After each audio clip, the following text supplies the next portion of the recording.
This comb is almost 4,000 years old. Well, no, not this comb, this comb.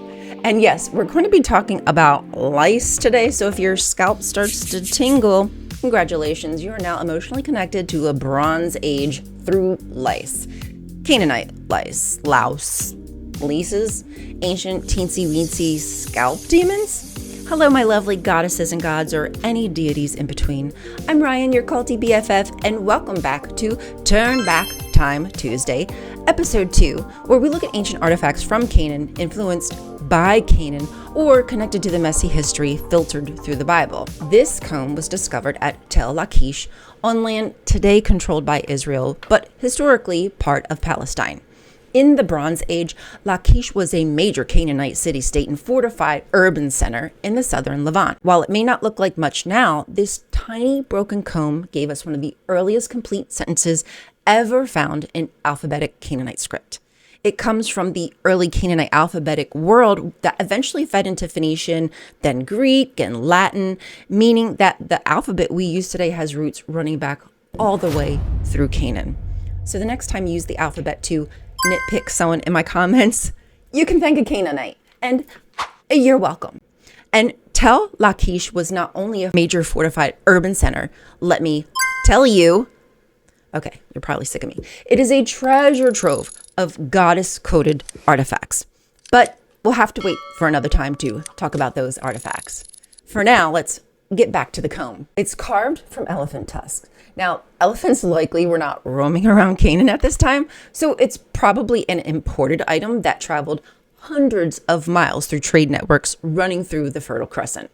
It likely came from Egypt. Maybe the Canaanite craftsperson carved the comb from a raw piece of ivory and inscribed it as a gift.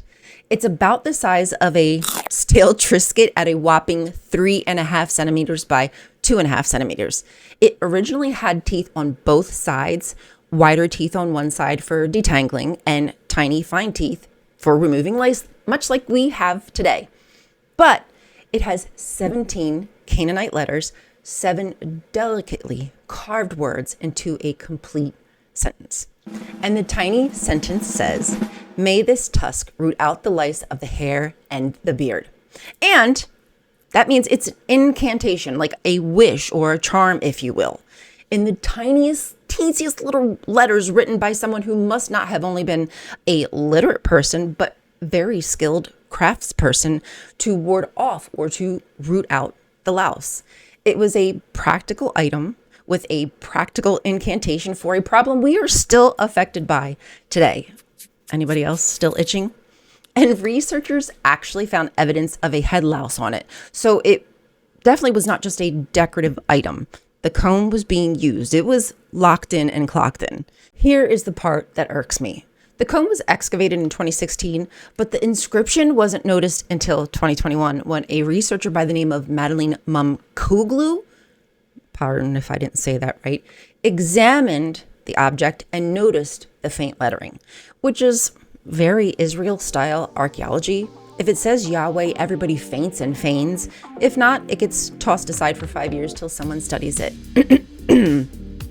Because before Canaan was flattened into someone else's historical villain, it was a real place with real people, trade and language, a rich culture, and apparently lice. So that is your Turn Back Time Tuesday, a little ivory comb from Canaan with one of the earliest alphabetic sentences to be found. How cool. Stay tuned. I'll see you next Tuesday to see what we dig up then. Stay curious. Bye. Adios. Adios.